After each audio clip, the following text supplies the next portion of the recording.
Bom dia e boa tarde a todas e todos. Apresentarei o trabalho Arquitetura Italiana do Estado de São Paulo. Em São Paulo, a imigração, em particular a imigração italiana, sempre foi associada à produção cafeeira, e não podia ser de outra forma. Direto ou indiretamente, foi o café que propiciou a imigração, visando por parte dos fazendeiros a substituição da mão de obra escrava. Entretanto, no caso paulista, 30% desses imigrantes que desembarcaram no Porto de Santos tinha como destino as cidades e não o trabalho no campo. Ao analisar a produção arquitetônica no final do século XIX e início do século XX, de inúmeras cidades do interior do estado de São Paulo, constatamos a forte presença da atuação do imigrante italiano na construção civil, que, de modo efetivo, contribuiu para condicionar a arquitetura à adoção do ecletismo. Isso porque o saber fazer do imigrante, afeiçoado a técnicas e materiais, possibilitou a substituição dos mais comumente materiais empregados, taipa de mão, sapé e madeira, por alvenaria de tijolo, telha cerâmica, ferro e vidro. É justamente essa arquitetura que marca até hoje as paisagens de cidades do interior paulista, como é o caso de Araraquara, Bocaina, Campinas, Jaú, Limeira, Piracicaba, Ribeirão Preto, São Carlos e São José do Rio Pardo. Vamos ver essas cidades. Em Araraquara, a 277 quilômetros da capital, São Paulo, dois italianos, os engenheiros Augusto Bignardi e Bellarmino Grossi, apresentam notória atuação na construção civil local, com destaque para as obras de moradias projetadas e construídas por Bignard no município. Entre os engenheiros licenciados, a produção de moradias de Bignard foi a mais representativa nas primeiras décadas do século XX. Além das residências, destacamos o Grande Hotel Glória, e Bignard também foi diretor da repartição de obras públicas da Prefeitura de Araraquara neste mesmo período. Já na pequena Bocaina, distante aproximadamente 330 quilômetros da cidade de São Paulo, a participação italiana na sociedade local conheceu uma representação com o edifício da Sociedade Operária de Mutuo Soccorso Fatio Italiano, construída em 1905. Apesar dessa condição de representação da comunidade, sem uma política de preservação ativa, o edifício foi demolido na década de 1960. Campinas, cidade a 83 quilômetros da capital, se tornou uma das principais receptoras de imigrantes italianos na segunda metade do século XIX. E na construção civil, uma série de italianos marcaram sua atuação. O predomínio ocorreu com os construtores não diplomados, mas licenciados para a prática construtiva, como o caso dos italianos Enrique Fortini e Ercole Bonetti. A produção de Bonetti é a maior dentre os arquitetos licenciados do período. Suas obras vão desde casarões a edifícios comerciais ou de uso misto, executando também reformas em edifícios institucionais, como o projeto para a entrada do Hospital Irmãos Penteado de 1924. Já Fortini merece uma menção no âmbito dos edifícios não residenciais, pois, além de residências e edifícios de uso misto, edificou muitas obras institucionais, representativas das primeiras décadas do século XX em Campinas.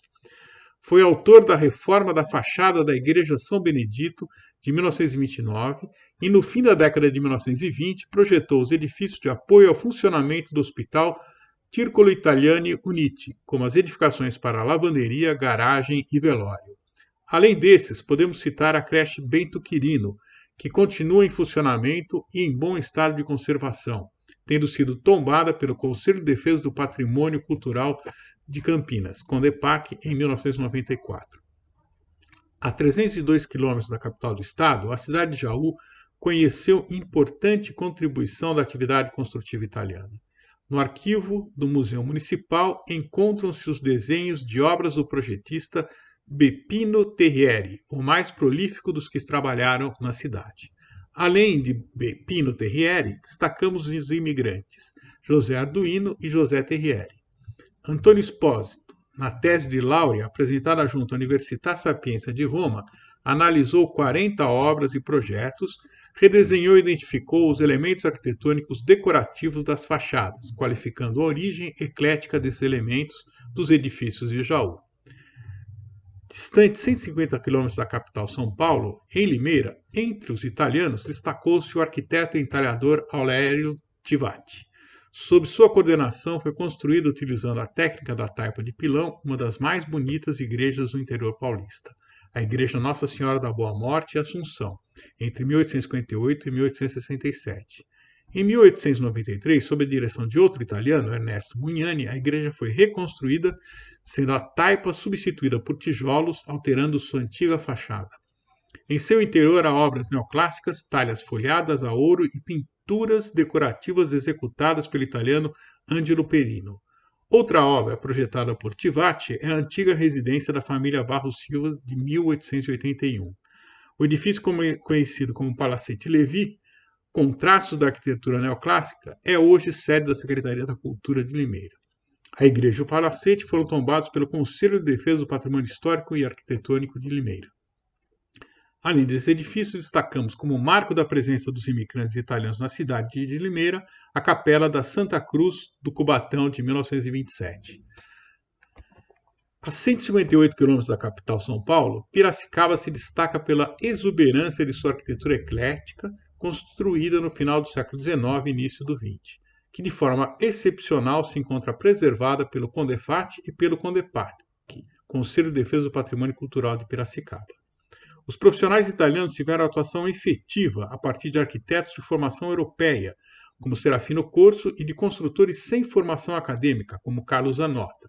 Além deles, destacamos João Battista Madem, Alberto Borelli e Frei Alberto Stravino. As obras projetadas por Corso e construídas por Zanotta merecem registro. Destacamos o Portal do Cemitério da Saudade, uma construção de caráter monumental com inspiração do Arco do Triunfo clássico. No entanto, não segue as proporções tradicionais. O antigo Grupo Escolar Moraes Barros é outra obra fruto da parceria de Corso e Zanotta. Também destacamos na cidade as seguintes obras: as instalações da antiga Empresa Hidráulica de Piracicaba, de 1887, construída por Zanotta, auxiliado por Emílio Adamoli. A Igreja do Sagrado Coração de Jesus da Ordem dos Capuchinhos, inaugurada em 1897, projetada pelo arquiteto João Battista Madem e construída por Luigi Lorandi. O edifício da Società Italiana de Mutuo Soccorso, inaugurado em 1905 e ampliado na década de 1920 com projeto e construção de Zanotta. O Seminário Seráfico São Fidélis, projetado pelo engenheiro Frei Alberto de Stravino, construído entre 1925 e 1928. A Igreja de Nossa Senhora da Boa Morte e Assunção, em 1893, com uma cúpula inspirada na Igreja de Santa Maria del Fiore, em Florença, e o Armazém de Terenzio Gallese, de 1906, projetados pelo arquiteto Alberto Borelli. A arquitetura oficial também contribuiu para a presença italiana na cidade. A antiga Escola Normal de Piracicaba, de 1912, teve projeto desenvolvido por Giovanni Battista Bianchi para o Departamento de Obras Públicas do Estado com construção de Arturo Castagnoli. Por fim, a Capela de São Pedro, de 1937, projetada por Antônio Ambrotti, sendo importante registrar as pinturas de Alfredo Volpi, com a colaboração de Aldorico Marchetti e Mário Zanini no seu interior. A 330 quilômetros da capital, Ribeirão Preto, por sua vez, é a cidade que recebeu inúmeros imigrantes de origem italiana, que exerceram a atividade construtiva, como foi o caso de Francisco de Patti, Vicente Lodiudice, Carlos Barberi, Pascoal de Vicenzo, Pedro Girotto, Francisco Verrone e Mário Calori. Dentre a ampla produção de projetos residenciais, registramos a residência de Antônio Gir, de autoria do construtor italiano Pedro Girotto e do arquiteto Baudílio Domingues, de 1929, e a residência de Augusto dos Santos, projetada pelo arquiteto Carlos Barberi, em 1912. Destacamos outra edificação residencial, projetada por Antônio Maia Lello, em 1923, este filho de imigrantes italianos, que desfruta de excepcional iniciativa de reconhecimento e preservação patrimonial. A residência converteu-se em Casa da Memória Italiana no ano de 2014, por iniciativa do Instituto Casa da Memória Italiana. Em São Carlos, no centro-leste paulista, a 236 quilômetros da capital, o cenário de atuação do imigrante italiano se assemelha ao de outras cidades. Destacamos 4 deles: Samuel Malfatti e Attilio Pitti, respectivamente autores do projeto e construção da Santa Casa de Misericórdia, concluída em 1920. Davi Cassinelli, autor dos projetos dos palacetes Bento Carlos, executado entre 1890 e 1893, o Palacete Conde do Pinhal, concluído em 1895, e da série da Fazenda Santa Maria do Monjolim, executada entre 1890 e 1892. E Giuliano Parolo, construtor do edifício da Sociedade Dante Alighieri, em 1908. Algumas obras possuem reconhecimento das instâncias patrimoniais, municipal e estadual, mas há uma grande quantidade de obras que também compõem a paisagem arquitetônica e cultural que não são objetos de preservação, como a residência Pilege, também de autoria de Cassinelli. Por fim, em São José do Rio Pardo, distante 253 quilômetros da capital, a participação de italianos e seus descendentes foi notável. A atuação e o domínio ocorreu com profissionais não diplomados, com distinção para Pascoal Artesi, Américo Braghetta e Ernesto Giovanni Rugani. A atuação de Artesi, italiano de origem, é significativa, sobretudo em função da sua importância na transformação da paisagem urbana riopardense, ao projetar e construir inúmeras moradias e obras representativas, como teatro, cinema, hospital, e ser responsável por intervenções na malha urbana ao abrir e prolongar ruas e implantar jardim. Braghetta, filho de italianos no Brasil, não possuía diplomação. Foi o segundo agente da construção mais atuante nessa cidade, entre os anos de 1920 e 1940. Ernesto Giovanni Rugani nasceu na Itália, em São Macario in Piano, na comuna de Lucca, em 1885. Destacamos a construção da rede de água e do Hospital São Vicente. Rugani também foi autor de projetos de edifícios representativos na paisagem riopardense, sendo o Hotel Brasil, de feição neocolonial, um exemplar. Em termos de conclusão, o que temos a dizer? O ecletismo conheceu um apagamento na historiografia da arquitetura brasileira e também o processo de desqualificação que legitimou tal apagamento. Nesse contexto, os construtores italianos, artífices e diplomados que exerceram seus trabalhos nas cidades do interior do estado de São Paulo foram subtraídos da historiografia, quando muito aparecem em estudos das construções das cidades onde produziram. Talvez, no movimento de esquecimento do ecletismo, foram interpretados como camponeses que migraram para as cidades e portadores de muito mau gosto, tendo como clientes uma elite inculta.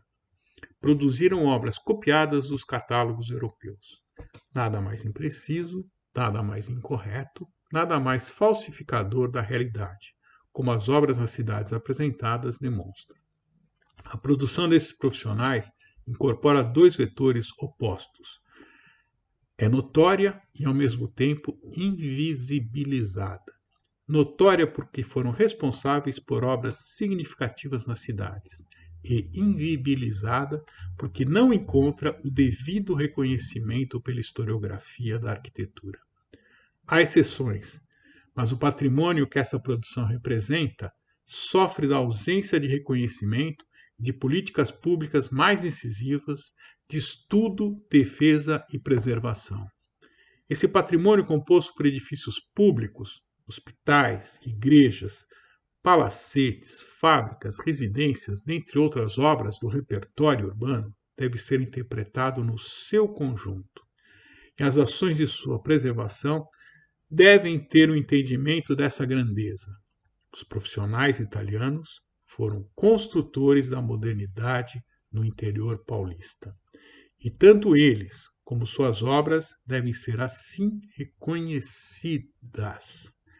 Esse presente trabalho pretende auxiliar a constituição de um processo consistente deste reconhecimento.